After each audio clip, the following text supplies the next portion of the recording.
Good morning, grade 12, and welcome to day 2 of organic chemistry. Let's start by taking a peek at last week's homework. So there were 2 assignments posted under files on our Teams page. One was to do with alkanes, one was to do with alkenes. I'm not going to do each and every question, I'll just pick out a few.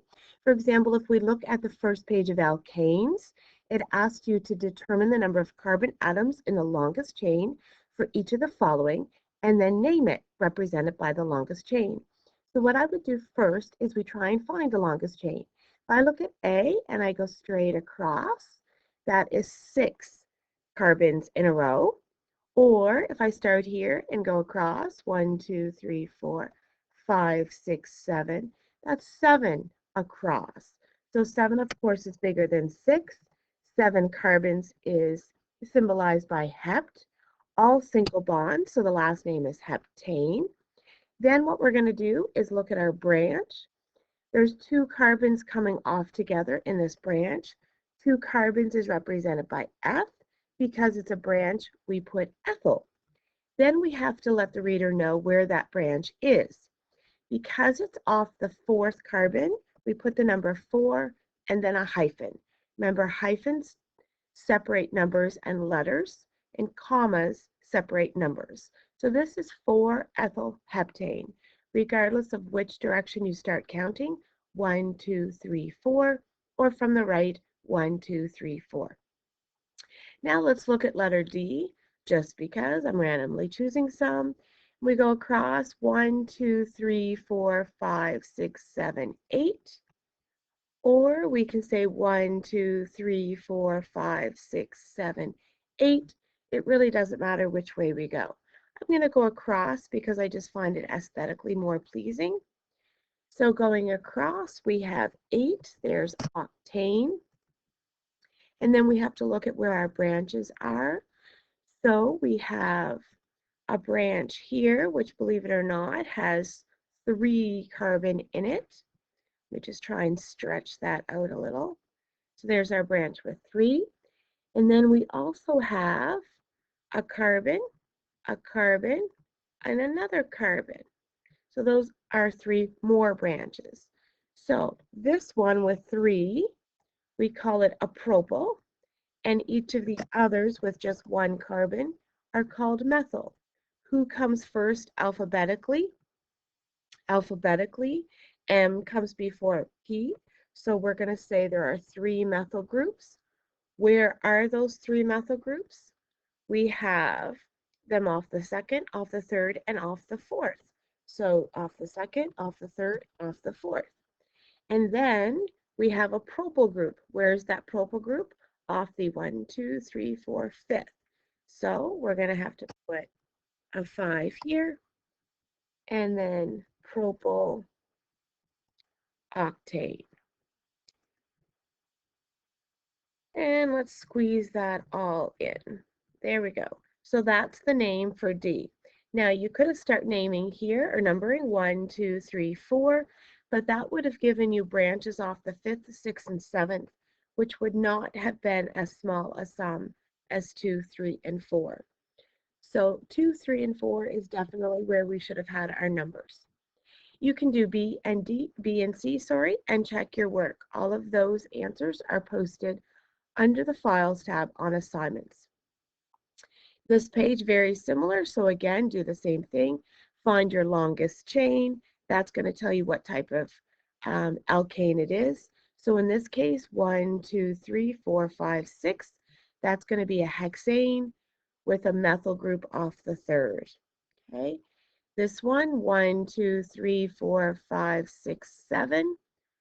Or 1, 2, 3, 4, 5, 6. Nope. Definitely want to keep it going across to get 7. And then this is what we call an ethyl branch. Okay. Number 3, let's just choose a couple of these. They want the condensed structural formulas. It's okay with me if you write C's represented your carbons with dashes. You can put your H's off if you want. Okay. I'm going to save some time, just do the zigzag.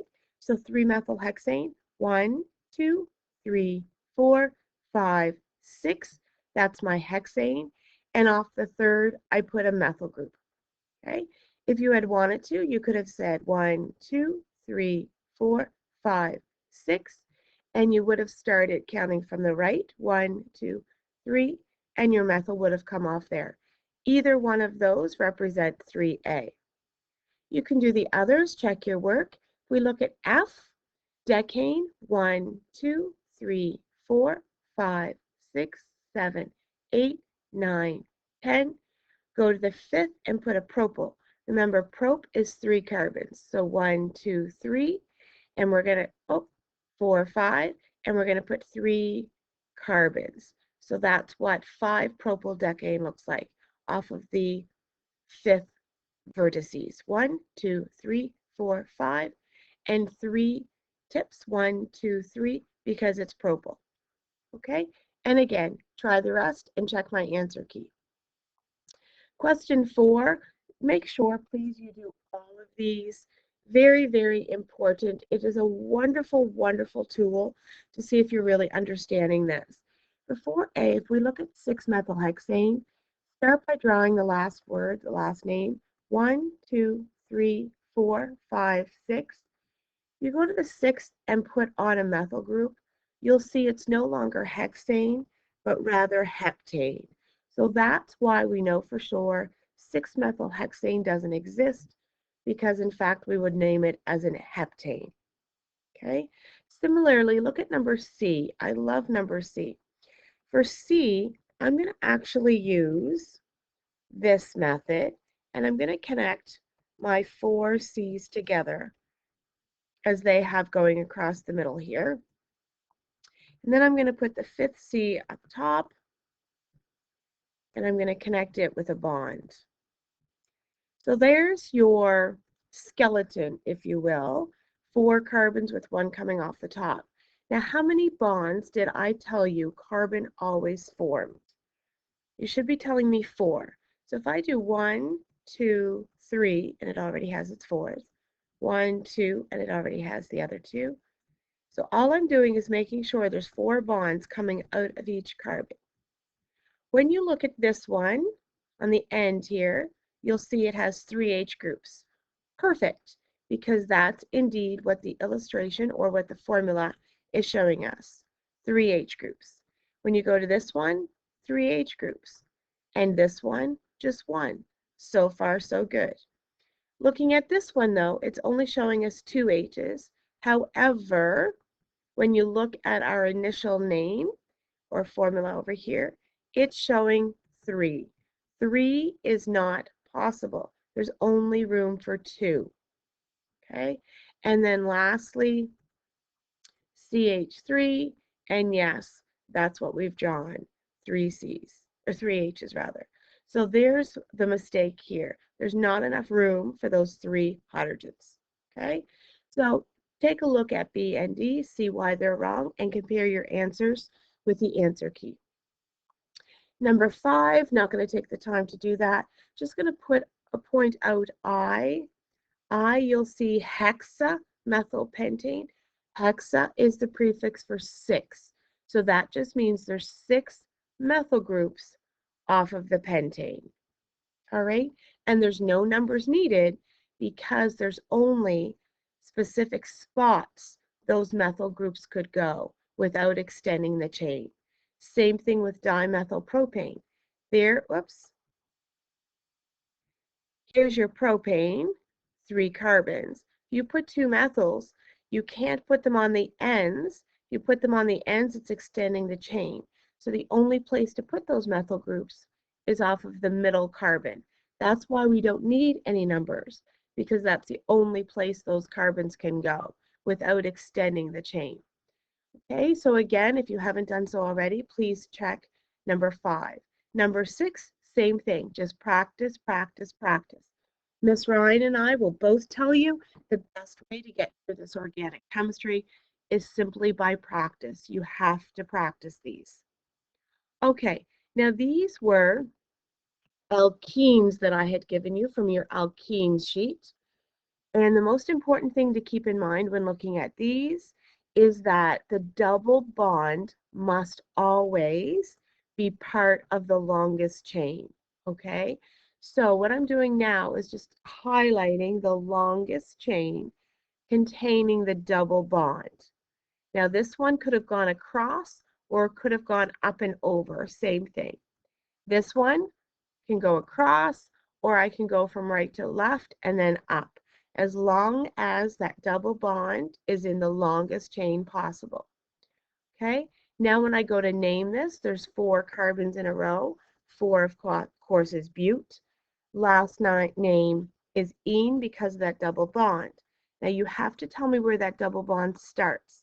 Does it start on the second carbon from the left or the second carbon from the right? In this case, it does. It doesn't matter. It's still going to be off the second because those branches, it doesn't matter if you name them, number them from the left or from the right, they'll still have the same number, which is 2,3-dimethyl. My computer's on uppercase. We don't need uppercase. That's just what my computer is doing at the moment. Anyway, so 2,3-dimethyl 2-butene is the name of that first one. Let's take a look at the second one. Oh, let's try this one in here. 1, 2, 3, 4, 5. So that's going to be pent. Ene, because it's a double bond. You have to tell me where that double bond is. Is it off of the third, numbering from the right to the left, or off of the second, going from the left to the right? We're going to choose second because we always want to give that double bond precedence. It's most important. And then we have 2 carbon here in a branch and 1 carbon here in a branch. Remember, 2 carbons is ethyl and 1 carbon is methyl, and we put those alphabetically. And then when we number them, starting with the closest to the chain, to the double bond, 1, 2, so the ethyl is off of the third, and that would make the methyl group off of the fourth.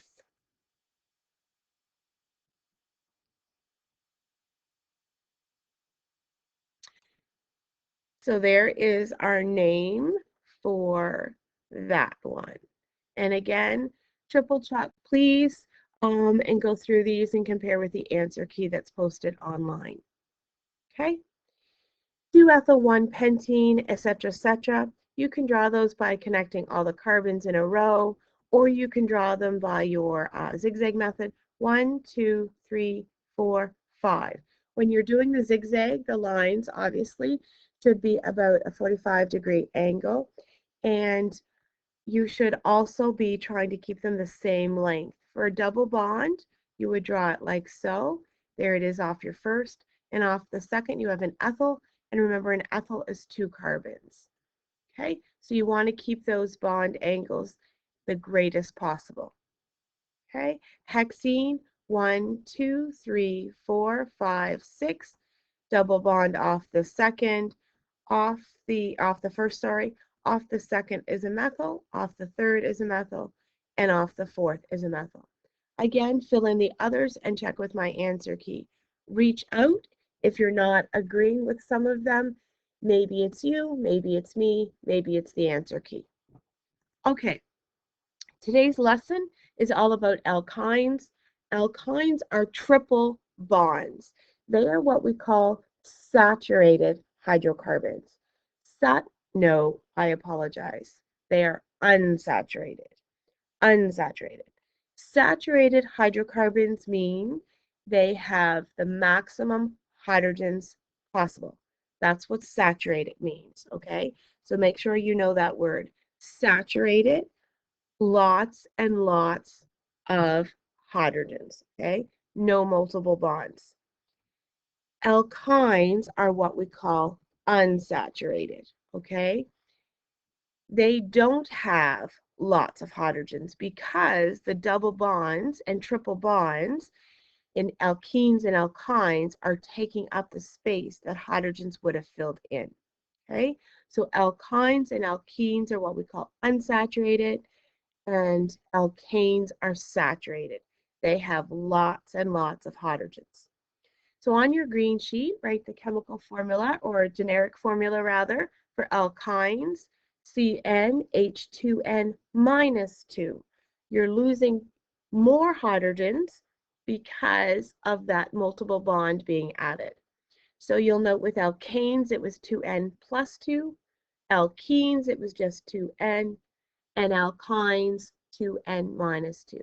Because with that added multiple bond, you're having to remove the hydrogens. Okay, so I wanted you to know the difference between saturated, lots and lots of hydrogens, and unsaturated, multiple bonds taking the space of hydrogens. I also want you to know the difference between aliphatic and aromatic.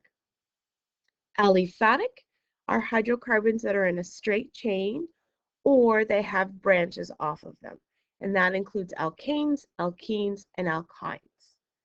Aromatics are different, and we'll talk about those on Wednesday. Okay, aliphatics, pH, aliphatics, straight chains, and branched chains. Okay. The other thing they want you to note here, adding a double bond or a triple bond doesn't much change the attraction between molecules. So it doesn't matter if it's a single bond, double bond, or triple bond between two carbons. A molecule of ethane is going to be equally attracted or bonded to another molecule of ethane. Ethene, same thing, going to be equally attracted to another molecule of ethene. Compared with a molecule of ethine, their boiling points are relatively the same. That means to separate ethane molecules, to separate ethene molecules, and to separate ethyne molecules is going to take roughly the same amount of energy. Single, double, and triple bonds are no less when compared to other molecules. So what I'm trying to spit out is if we had, there we go, if we had two ethane molecules